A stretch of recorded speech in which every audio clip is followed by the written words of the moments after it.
FTI community, I am joined by an international creator who produces incredible content on the daily, and I mean on the daily. He has been uploading every single day for the last 2 years, which includes 6 reels throughout the week and a main video on Sunday. He is also a part of the N10 collective, which is a previous Creator of the Week Night Sky sharing the same collective. His YouTube catalog alone has over 4 million total views, and when I saw that during the research, I was like, holy shit. But putting a bow on it, most importantly, he's a very inspiring and true to himself person that I am super honored to have had the opportunity to dedicate this entire week to. FTI community, all the way from Mexico, I am joined by DAGG. How are you doing, my friend? Hello, everyone. I am doing great. I'm really, really excited to be here, and thank you for the flowers. Yeah, of course. Like growing up, I always tried to find the YouTubers who showed like the most passion about what they created, their collections, and like the really like true to themselves people. And in like I guess the 4 years that you and I've gotten to know each other, you've always been so authentically you behind the camera, on the camera, encouraging other people to really be themselves. You've paved quite the journey for yourself over the last 9 years too. And it wouldn't be right to say just as a content creator, because being dedicated about something and being so passionate shapes the people into the people they become. And I think what's really special about you and your journey is although you're creating for yourself and you're like really honing in on what you want your future to be, what you want your now to be, you're making sure that the friends in the N10 collective, I'm sure your friends and family, you're giving them the utmost support as well. But for those who may not know the man behind the camera in front of that incredible collection who just had a most recent room tour, introduce us to DAGG. Yeah. Well, hello, everyone. Uh, just so really, really happy to be here. Yeah, it's been quite a journey, almost 9 years of creating content. Just recently, for the last 2 years, I've been creating content uh, every single day, and that's been both a challenge and something that I think has boosted me up and increased my confidence way too much, because before doing that, just creating one long video per week just wasn't enough to put yourself out there compared to all the other big channels there are right now.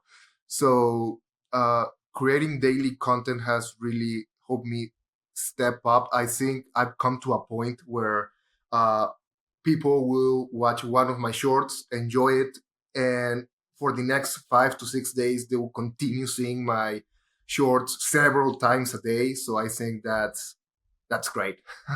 And absolutely, it's really that like short form content is like not only the way to go to grow, because I've recently found that out in the last year, it's most definitely is, but it also gives people a quick like introduction to who you are and what you're very passionate about, the gaming, the entertaining. But honestly, a big question I had for you during this time of preparation is when you were uploading every day for 2 years, or still continuing to rather, have you gotten to a point where you feel like you need to, or are you still doing it because you enjoy it and that like fulfills your bucket? Oh, okay. There have there have been points in which I am like, oh, I need to upload this now. I need to upload this right now. This huge the Zelda movie news. They just announced the Zelda movie. I already uploaded a short today. Well, I need to upload another short, a new short talking about that, even though it wasn't programmed. So I had to get everything up, set my ring light, set my microphone, charge my microphone because I realized they have very low battery. Uh, Prepared myself to edit for like an hour, and then create the title, the description, the tags. It's a lot. It's a lot, and there are certain times in which I'm like, do I do I really need to make a short about this? Do I really want to, or am I just doing it for the sake of doing it? And there have been several, many shorts or reels in which that I don't post because I rush them, or I'm like, Yeah. yeah, I always try to find the enjoyment, and around 95% of the stuff that I upload, I really enjoy or I am really happy for. But there's that 5% that it's just I need to post something today, right? I don't know, maybe I had a lot of homework, a lot of work, and I did not have enough time to record a short or a video for that day. I grab my camera and record something that maybe I regret and later down the line I delete because I don't feel happy. I don't feel happy looking back at my videos and being like, yeah, this is not it. So I delete them. Yeah. Do you ever find yourself kind of like you actually said it with like that Zelda example. Do you ever find yourself like not necessarily giving into the pressure, but like you're expecting the community to your community or the N10 community to hear like news, like breaking news from you first, or do you just do it to want to share your opinion first and foremost? Not for the community per se, because well, you can find about the N10 guys and I have a group chat, and every time there's a new big Nintendo thing popping up, we always share it like, "Hey, do you see this? Have you seen this?" and stuff like that. So it's not like, "Oh, I'm going to post it first." No, I'm going to post it first. No, they're going to find out because of me. It's not that. It's more the second thing you said about giving my own personal opinion.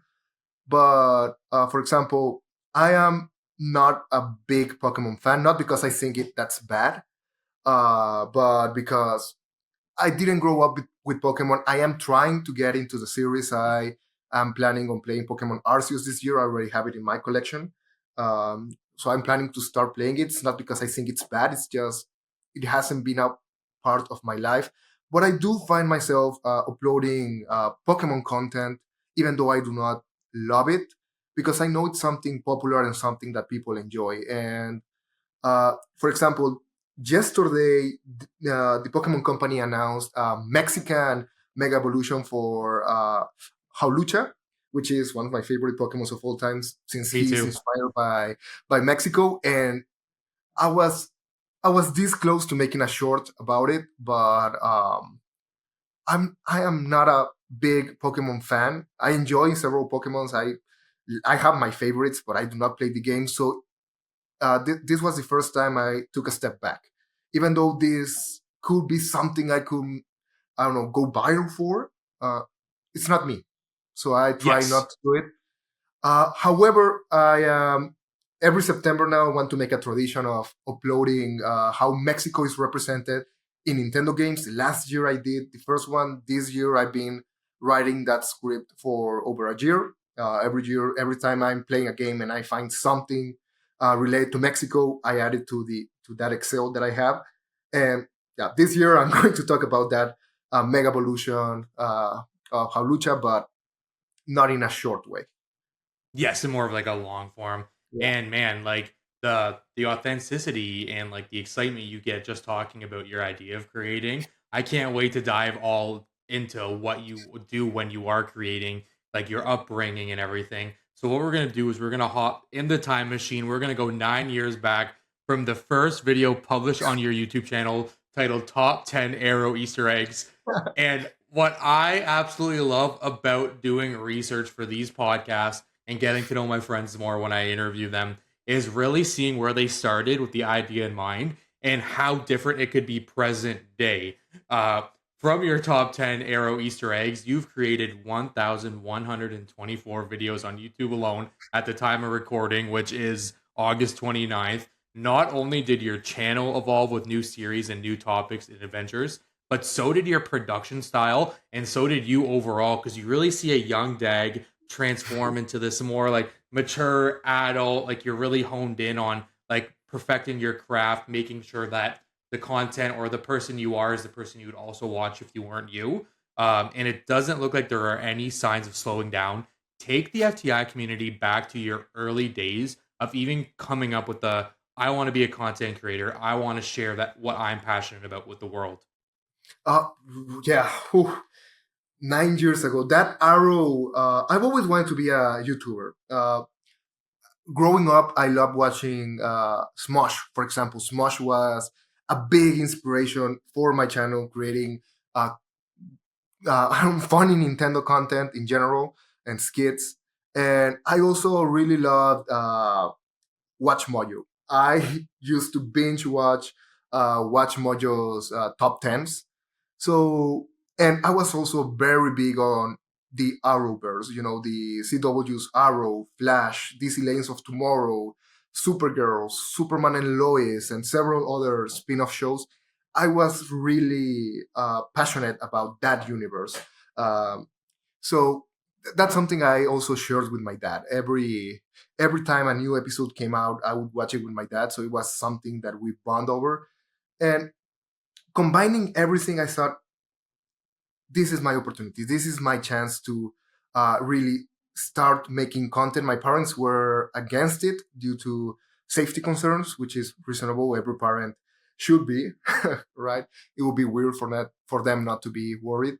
So that's why during the first, I don't know, year and a half, I didn't show my face. Because well, I was very young. I was, I don't know, 13, 12 at the time. Uh, so they were really concerned about my safety. And funny enough, funny story about that first video, the audio, I recorded it on the back of a van, of No. my parents' van, during a family gathering. So in order to record that, I snuck into the van, recorded the audio, and then went back into the family gathering. Yes, man, anything at all to get that first, like, I guess, jump in the water of creating. You always take those opportunities, and like, even present day, so many creators will always find like that one entry to go like, this is my opportunity to create, this is my opportunity to do something. And knowing that happened during a family gathering when your parents were already like, hey, like, we don't really want you doing this, but we can definitely see like the passion in it. What did the, I guess, the gradual increase, I guess, time passing look like, where like not only your family became more receptive, but like your friends also started following along?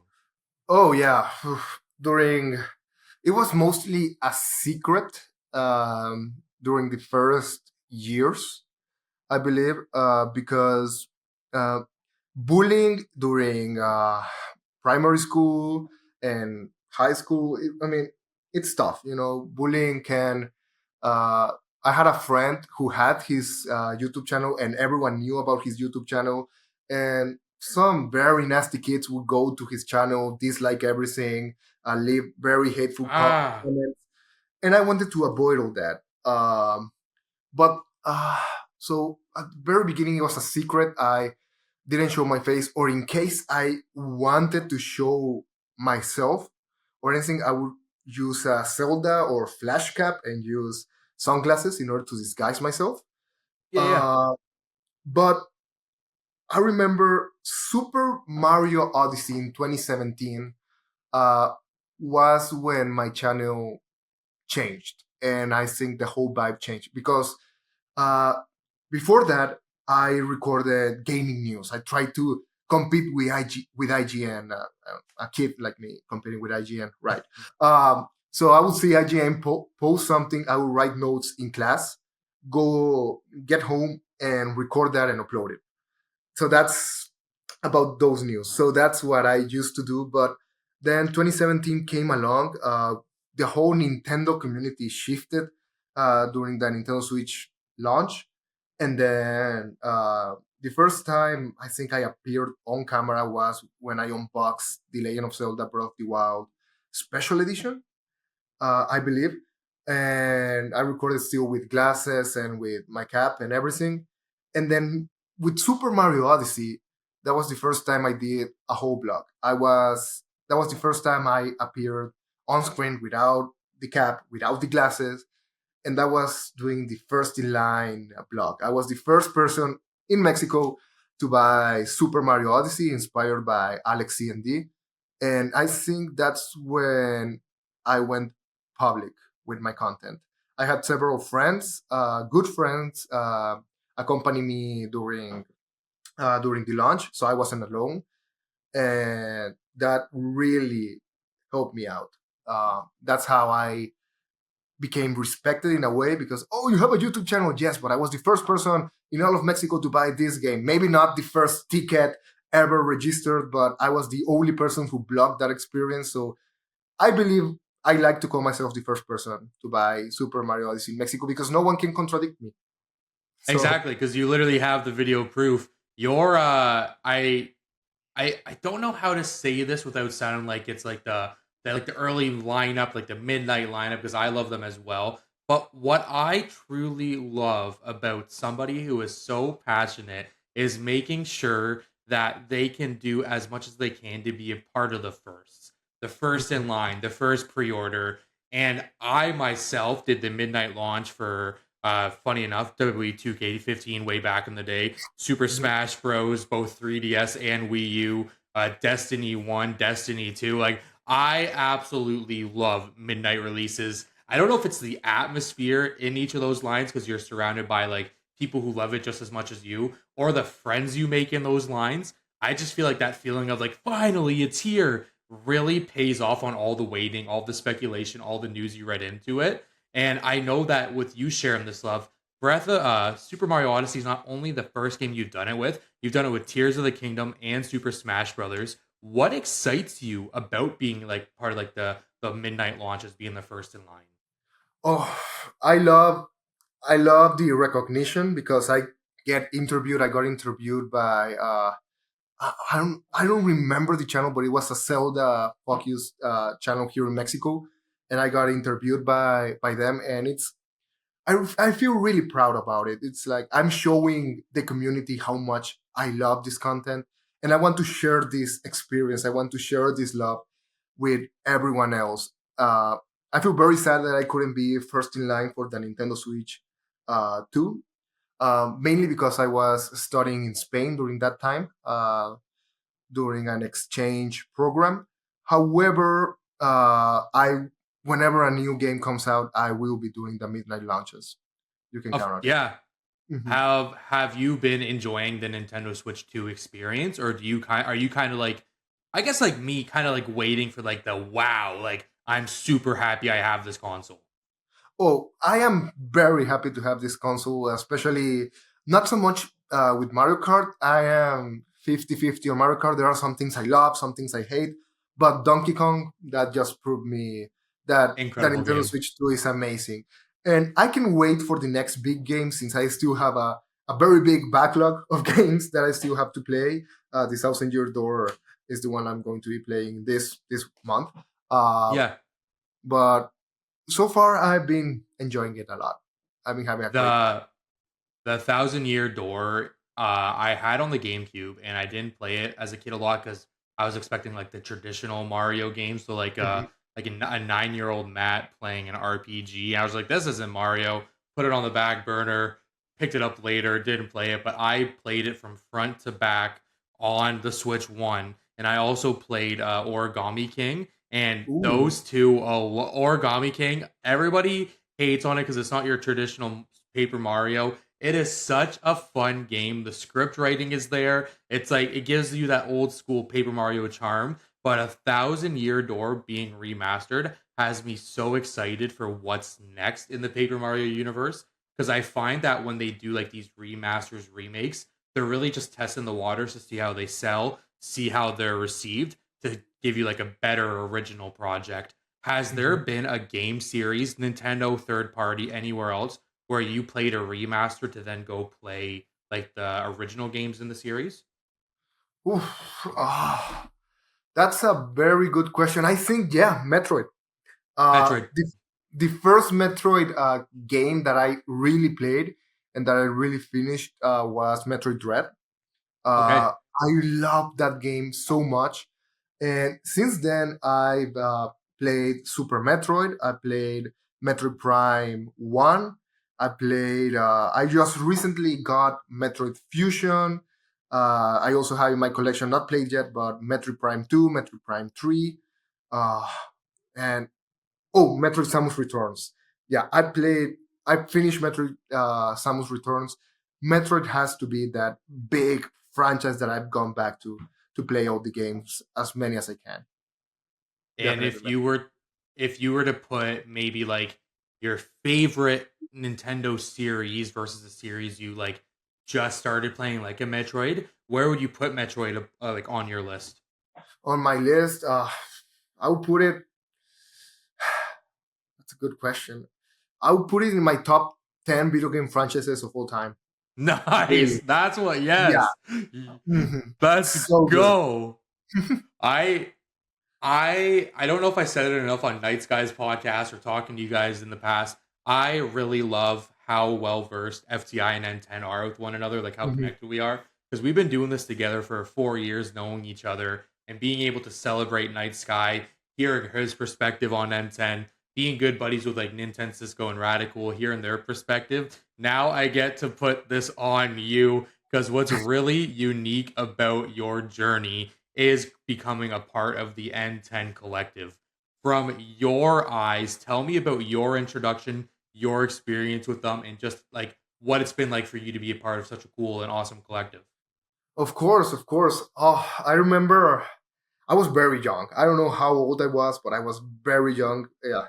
Well, it was around N10 is around 7 years old, I believe, at this point. I've been part of N10 for around 6 years because before it was called N10 and it had 10 original members, and then we had N10 Plus, and Yes. that's where I step in. Uh, there was a point in which we were 15 members, but some had left YouTube, some have gone to do more stuff. I Before N10, I was friends with Linkachu. With he Okay. was my first approach. We started talking on Twitter, and the funniest thing, the first message he sent me was, "Hey, do you want to watch my Twilight Princess live video here on YouTube?" He was live streaming, and that was his first text message, which was very funny. But he introduced me to Keith, to Matt, to Night Sky, and then they formed N10. I was a very active member in the community. I was commenting on everyone's posts and I was really interacting with them. I was becoming friends with them. And then they created N10 Plus and I was in. That's how they added me in. And I think I'm very happy of that because there are only two international members uh, for N10, that being Linkachu and from Canada, and then me from Yes. Mexico. And you, there's no way to describe this, but being the only member in an American community whose first language is not English, I feel very proud of that. Yes. Being Yes. able to accomplish that with English not being my first language, but still making all my content in English, I feel very, very happy and proud of that. And that's been a challenge as well. Uh, Recording in public, even to this day, it's scary. It's scary to record in English in public uh, when everyone else either doesn't understand you or criticize you or look at you weird. Why are you speaking in English when you clearly speak Spanish? That's still a hard thing to explain whenever someone asks me in the line blogs or whenever I go to conventions. That's something really, really hard to explain and one of the biggest challenges speaking in English. FTI community, let's connect.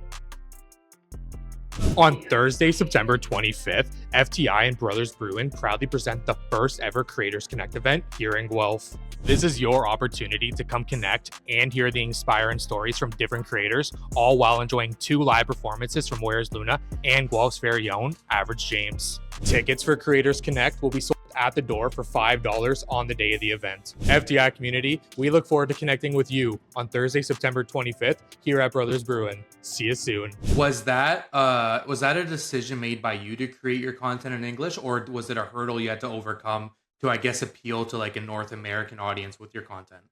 Both. It was Both. both. It was something I wanted to do because every content creator that I watched was in English. All my life, my school was bilingual, so every class was in English. So now the English language has been part of my life uh, since I have memory. Actually, I was born in the United States. Both of my parents are Mexicans, and when I was 1 year old, I moved back. My dad used to work at Hasbro, so that was pretty cool. Uh, so that's why we lived in the U.S. And then we came back, and oh, my family is here. There's no one else. I am the only one with a double nationality in my entire family. Nice. Yeah, yeah. Yeah. So, but I always wanted to create content in English. When I was a kid, I wanted to be an actor. And what better way to practice my English than by doing content in English? Uh, but I don't know what else to say. Yeah, it's been both a challenge, a decision, and something that I feel very happy for. And uh, I feel very happy when I do the N10 trips, when I go to with N10 to conventions or to record the N10 movie and stuff like that, where I can really talk in English and I don't have to feel ashamed of recording in English in public. So that's Paul, I apologize if this next question is more like, I guess for lack of a better term, ignorant, because I'm not well versed in like Mexican like content creation culture and everything. Is there, I guess, like, would there have been an opportunity for you to also be like, I guess, up and coming content creator in Mexico as well? oh. Uh, this is something that I've been thinking for the last year. Uh, I would be more successful if I did my videos in Spanish. I know Wow. that for a Okay. fact. I know that for a fact. I know I have the skill. I know I have the abilities, the knowledge to be a part of the Mexican community and be a part of the Mexican content creators. I know I could be there. However, the friends that I've created, the community that I've been building up, I do not want to put that on the side. Yes. There's no way I am going to do that. However, whenever I get a better job, whenever I become more successful than I know that I will, even if it takes 20 years, I know that someday I will get there. I do plan on having a second channel in Spanish. Yes. However, that has to be in a time where I do not have to edit twice. I need to have my own editor. I need to. That's a 5 to 10 to 20 years plan in the future. But I do plan on having two channels, one in English and one in Spanish, in the future. I really enjoy how confident and how excited you are for that. That you know, if it can't happen right now, it's on, I guess, your mission or your bucket list to accomplish down the line. Because I know we began the conversation already jumping into like numbers and like analytics and Mhm. stuff, but none of this conversation has really struck me as like a, you're doing this to make sure you're grabbing all the views possible. You're doing this just so you can present DAG, the person behind the name, to everybody, and you're having a hell of a time doing it. Being one of the only two international N10 members is really cool as well. Because nowadays I associate Canada with actual America because of how much is going on and just the whole mess there. I digress. This is an artist podcast, but you have also traveled many places in the world and you've also brought your camera along with you, whether it's with the N10 boys in America, game hunting in Madrid and Paris, living the Wind Waker lifestyle in Canada. My friend, you were 45 minutes away from me when you did that. And all of the No way, videos in really? between. Yes, sir, dude. You are so yo. I remember watching it, and I was like, This man is less than 1 hour away from where I am right now. You have brought your community through the sky. Yes, worldwide. Talk about some of these trips you've been on. Like, we don't have to talk about the Wind Waker one. I'm not salty. You were just very close to me. What have been some of your favorite trips? Oh, I'm sorry about that. I have no idea. If I knew, I would definitely convince my family to meet you 100%. And I That have was no so idea. good. Next But time you're in Toronto or Niagara Falls, I'm very close. okay, good to know. Good to know. And I've been there twice, Yes, yeah. 2 years in a row. Oh my god. Oh, that's funny. That's funny. But yeah, talking about the trips, I believe the first time I did a trip vlog was when I went to California. Uh, I went there to run uh, the half marathon in San Francisco. Okay. So that was the first motive, but I also went to Disneyland and to California Adventure to Universal Studios. So I decided to blog my entire trip.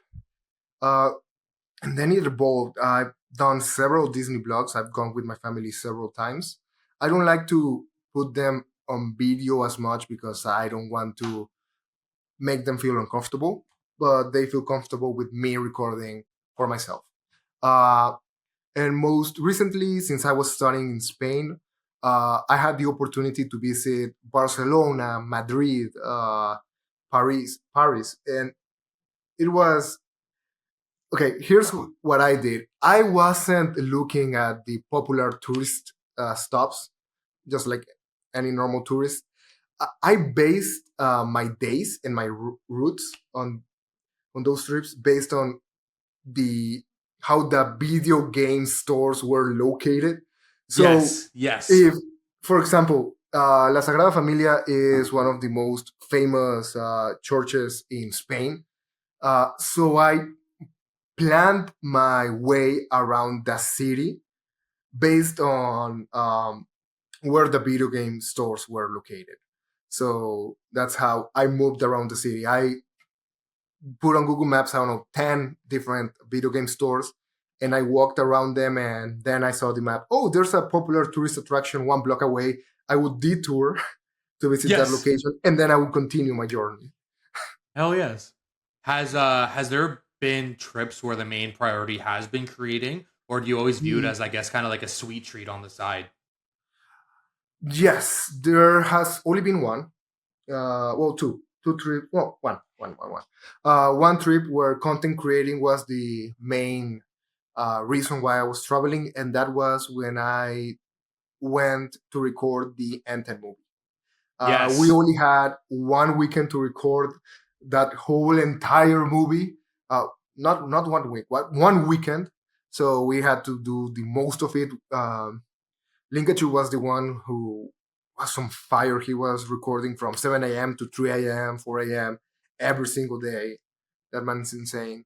But yeah, we that's the only trip where the main focus was to record and create content. Your your experience with the N10 movie, and maybe it's not even something you're knowing that you're doing, it really translated well into DAG Productions because there's 3 short films and an unofficial music video in the DAG Productions. You deem it as your highest quality of content on your channel. And what I really love about that section of DAG Productions is how there's that most obvious sense of challenging yourself in there. Talk about DAG Productions in detail. Like, what was the origin story behind creating the new branch? Yeah. So yeah, DAC Productions is where I put my most effort. Those are my highest quality projects and videos. So I've done, as you said, 3 short films. One is called Un año después. It's in Spanish. 1 year later. I'll go back to that in a bit. I've done Five Nights at Freddy's short film and a Star Wars short film, as well as an unofficial music video for From the Start, Good Kid cover by the song made by Lovey. Yeah, it's a wordplay. It's a lot. So Un año después, my first short film, I did it while I was in 8th or 9th grade. I've always wanted to create content, movies per se. I always wanted to be an actor. I always wanted to participate in movies, and there was this opportunity, like a little in my high school, a little challenge to create a short film in a week. So several campuses around Mexico had the opportunity to create a short film. uh, so I took it as an opportunity to create a short film. The whole script was written in a day, I think, Wow. and I had the I don't know why I cannot remember the song's name, but there's this one song. I feel very bad not knowing the name of the song because it was such an important part of the short film. My brain's just foggy right now, but I was listening to that song on loop while I was writing the script because it all revolved around that song. I really liked that song for the time. Yeah. So I want to create a beautiful story about loss, about letting things go. I was coming out from a very big depression era in my life. So I wanted to, I don't know, like kind of use that short film to let things go. Yes. So that was something that I did both for creative intent and also to uh, heal myself in a way. Got you. Yeah, yeah. Mhm. And oh, it's called "I Hear a Symphony." That's the name of the song. Finally, came to me. Nice. We got Yeah, it. "I Hear a Symphony" by Cody Fry. Such a good song. And then I went on to create what I think it's the biggest short film. It took me 2 months to create. That was Freddy Plush, almost 20-minute short film where I went and recorded on a real arcade, where I pushed myself with visual effects and really tried. I tried to create something that you could watch from any place in the world. So Okay. if you actually look at the and watch the short film, I do not have lines. I barely speak. I speak, I don't know, 3 to 4 times, and it's just 1 or 2 words. Yeah. Uh, I do have some N10 members, Matt, Noah, and Cisco. They help me out with voiceover for TV commercials, the introduction, news reporters, uh, and radio stations and stuff like that. But that's more world building. So even if you watch it in Mexico and don't know English, you kind of get the sense of what's going on. Yes.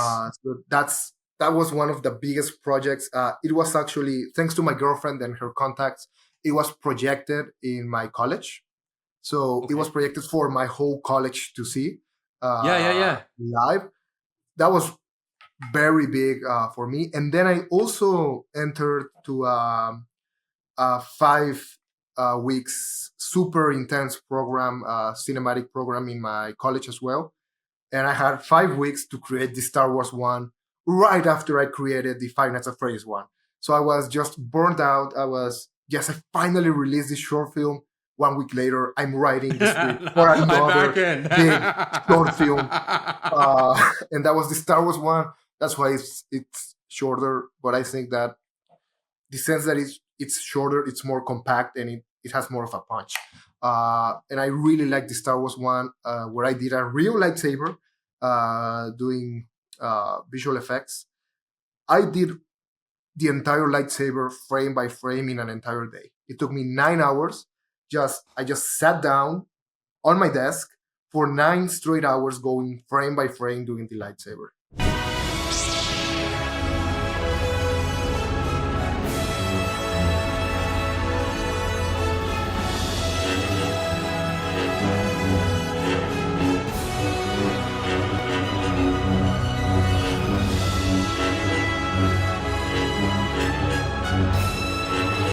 Oh my god. And like that says right there the highest quality in the challenge you'll put yourself to. What I wanted to say during the Five Nights at Freddy's one is I remember that moment in time, or I guess that period in time rather, where you were hinting at it, you were showing behind the scenes, and just how excited you were to release it. And I watched it at the premiere, but what I don't remember is not actually seeing the amount of times you spoke. But now I'm gonna go back and watch that because now I'm gonna look at this with your perspective of like being able to be anywhere in the world. And what you said that was really awesome is just how it was all about world building to help create the narrative as opposed to it being like crucial, I guess, like crucial parts, more so like things anybody can pick up on. Looking Mhm. towards the future, and especially I want to get into this after about burning out, but as of right now, looking into the future of DAG Productions, do you have more video ideas on the horizon or maybe one in the works? He does. He Yeah, does. yeah. Regarding DAC Productions, during this semester, this entire semester, instead of I'm studying marketing, but during this entire semester, I had the opportunity to go to another country to do work in a company or to do a concentration. A concentration is you study something um, from another, I don't know, program, right? So I could be studying something from food science, or I don't know, business management or finances or digital art. What I chose was BFX. So this Yes. entire 18 weeks are going to be full BFX. I'm already on week 3. I've already learned several stuff that I do plan to use in the future. And the final project of this semester, the last 6 weeks, we are going to be working on our own project. So it can be Incredible. completely free. I'm already thinking of ideas on what that big project is going to be, but it's going to be something for DAG Productions. Do you have the opportunity to make that production like a collaboration with, like, I guess, like people you're in like the program with, or is it solely going to be kind of like how you approach a YouTube video and it's solely you collaborating with like content creators? I do have the opportunity to create content with other people in my class. However, I do not want to do it. Maybe Okay. for maybe as extras or to help me with camera movements, but this is something that I really feel like it should be me. Not because I think less of them, of course not. They are very Of course talented not. people. No. Of course not. Yeah. They're very talented people, but uh, I don't know if this sounds selfish, but I want to do exactly what's in my mind, and I don't want it to conflict with I don't know, another person's idea or project and do my idea instead of doing someone else's. I do not want to do that. If someone really likes my idea and says, "Hey, I want to be a part of your idea. You help me direct. I can help you with VFX," then sure, sure, of course. But I do not want to stop uh, the other classmates, to stop them from doing something they love for doing Yes. something for me, right? Yes. So so yeah, I want them. I do not want to take away the opportunity for them to create something great. If they want to work with me, of course they are more than welcome to. But I just don't want to take that opportunity away from them. This next part, I want to get your perspective on it because you've been doing this for 9 years, but you've been posting every day for 2 years with a variety of content, a variety of ideas being put into the world for everybody to enjoy and be entertained by. How do you handle burnout? Do you wait till the cup is full, or do you just ignore it and keep going? Oh no, I do get burned out a lot. I remember I did the last year. I did the Financial Freddy's Toys and Mexican Snacks Day 50, or yeah, I I remember did. this. Yeah. Yeah, I really felt burnout doing those videos because I was uploading. Sometimes I was uploading twice a day. Sometimes I was just uploading those videos, and they had a lot of editing to make them look as part of a series. They had to have the same captions, the same transitions, the same images, the same sound effects. It was just a lot. It was a lot, Yes. uh, and as of right now, I am not feeling burnt out. I am actually very motivated. That's why during the whole month of September, I'm doing 60 shorts during the whole month. And that's not counting, I don't know, I think 5 long format videos. And if Nintendo does a Nintendo Direct, there's going to be more. Um, but I've, Yes. Let's. I've felt it a lot in other years. This time, not so much since my classes are more relaxed. I only have 4 hours of class per day. But there were days in which I was at school from 7 a.m. to 6 p.m. And then I would have to come home late at night and record and edit and prepare myself for the next day to do exactly the same. So as of right now, I think I really found my balance with creating content. Something that I will do is that every time a new idea for a short or a long format video, I have a little notebook. It's back there where I write every single idea, every single one, and I choose a day of the week and I record 5 of them or 6 of Yes. them, and I edit them throughout the week. Maybe I don't know, before going to bed. Oh, you know what? Let me edit this one short, and I take an hour, edit that one, and then go to bed. So that's how I handle it. It took me several years to find the balance of having a social life, school, work, having a girlfriend, maintaining my girlfriend happy, creating content, and The Mario Kart date everything. was incredible, by the way. I just want to Oh, throw that in there. thank you so much. Yeah, she really liked the Mario Kart date. Um, so it's my answer to how not to get burned out. Find the balance. Really, Yes. it takes time, but once you get it, once you get into that sweet spot, it's so good, and it becomes easier. It becomes more manageable. It becomes, and also having an inspiration, having something to aspire to, a goal, not creating content just for the sake of creating content, not creating content just to get views. Do it because you love it. Do it because you're Eh, passionate. And there are going to be times in which I will take a week off. Maybe in October I'll take a week off. I don't know, but whenever I feel it, I I can prepare myself to, I feel burned out. Let me uh, record, I don't know, twice as many videos, schedule them, and take a full week off, and just not Yeah. think about videos and relax. That's what I've been doing as well. I think Plan the ahead. most important thing is being very self-aware of what your body can handle, but it's also being self-aware of the bigger monster, and that is knowing that like you're not a machine. You're creating for your enjoyment, you're creating for your passion, because getting on a hot streak of creating can quickly go like, "Oh my god, I'm creating just to say I've created instead of like passionate about it."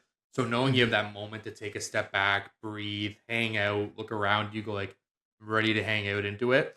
Kind of funny thing. So FTI runs this thing called Creator of the Week. I don't know if you're familiar. I'm kidding. You're the creator this week.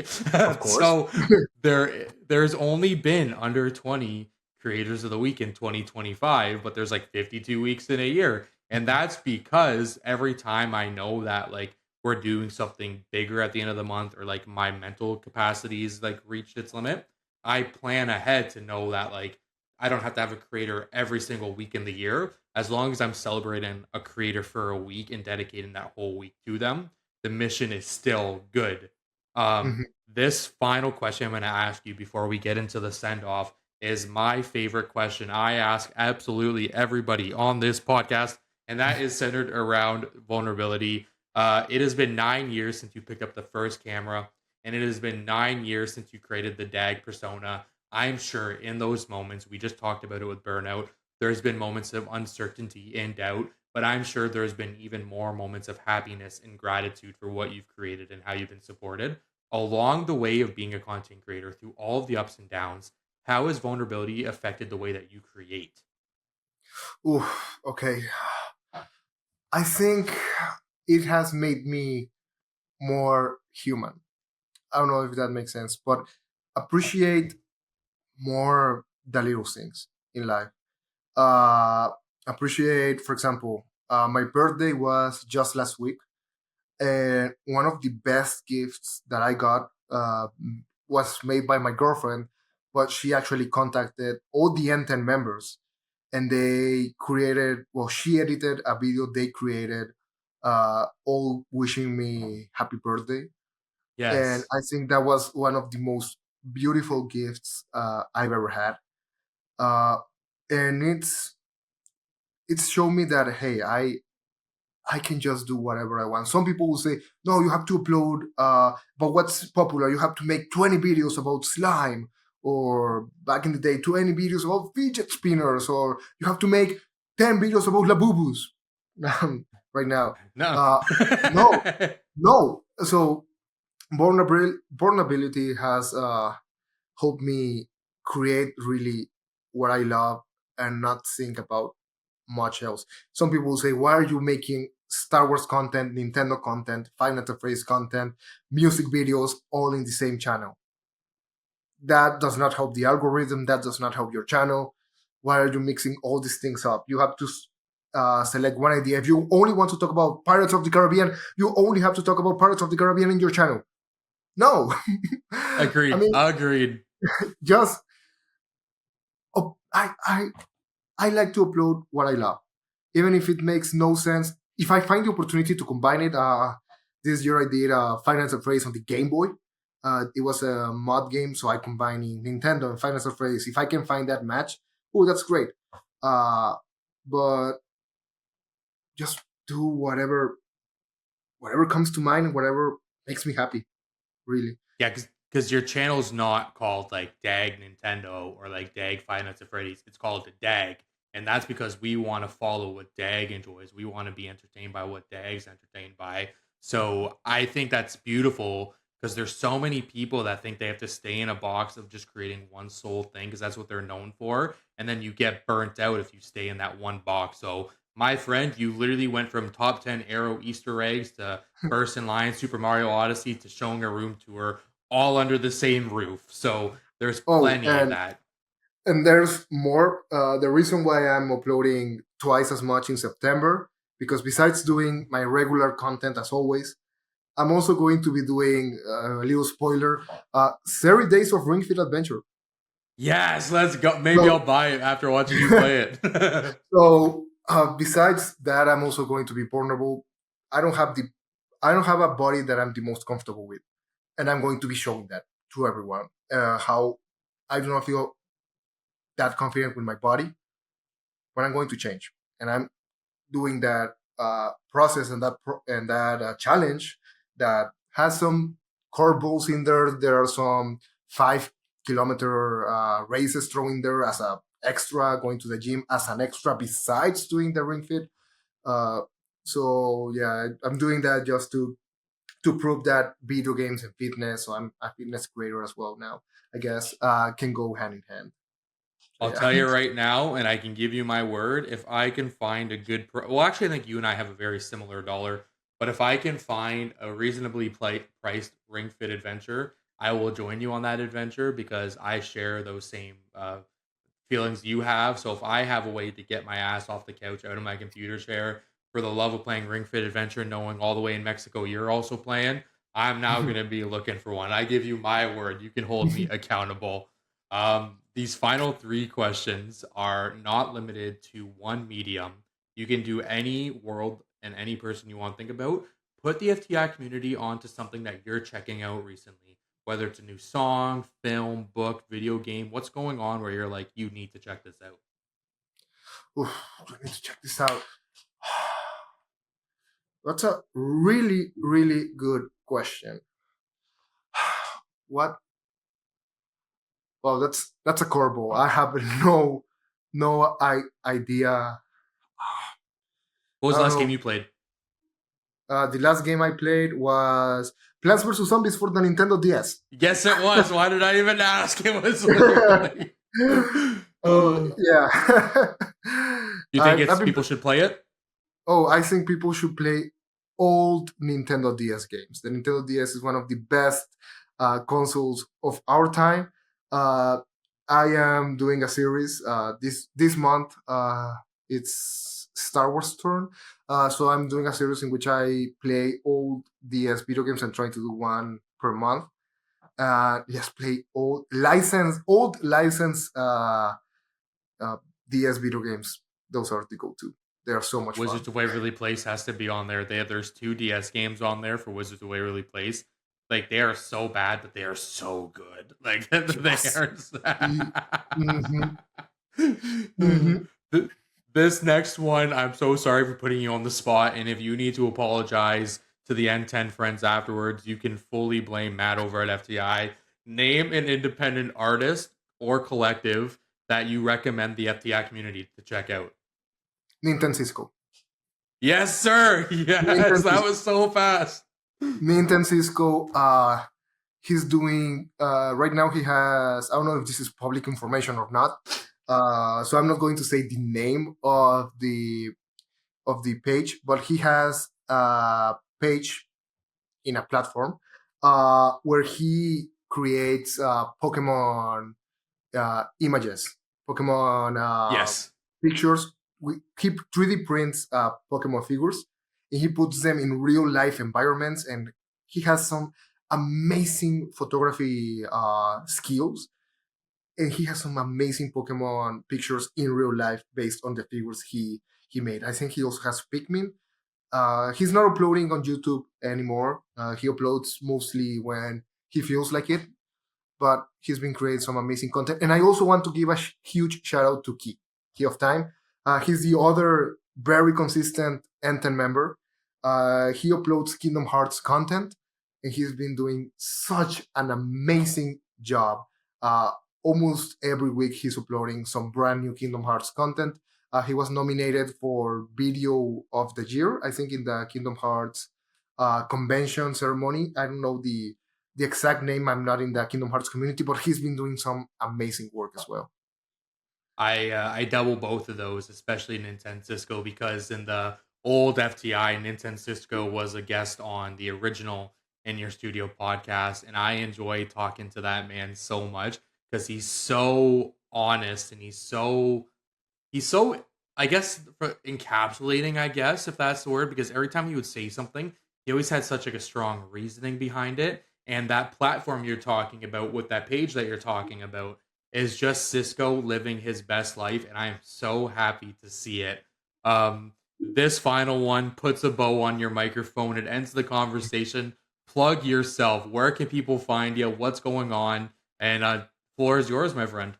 Of course, you can find me pretty much on every platform there is. You can find me on YouTube as DAGG. You can find me on Instagram as Official DAGG. You can find me on TikTok as DAGG0. And you can find me on Twitter as DAGG_YouTube. My friend has them ready to go like an elevator pitch. Let's go. Oh, FTI community, we are wrapping up DAGG's Creator of the Week with the best way possible, the In Your Studio podcast. Thank you so much, DAGG, for being a part of this. Everybody can check out everything we have going on in the description of Spotify, Apple Music, YouTube. People listen to this on podcast platforms I didn't even know existed. But whoa, that's what I'm saying. They're like, hey, you're on iHeartRadio. Sure, I just go to YouTube and Spotify. But I hope everybody, awesome. Yeah, I hope everybody has one incredible day ahead. Cheers. We'll catch you later. Have a good day. See you. Thank you so much for having me.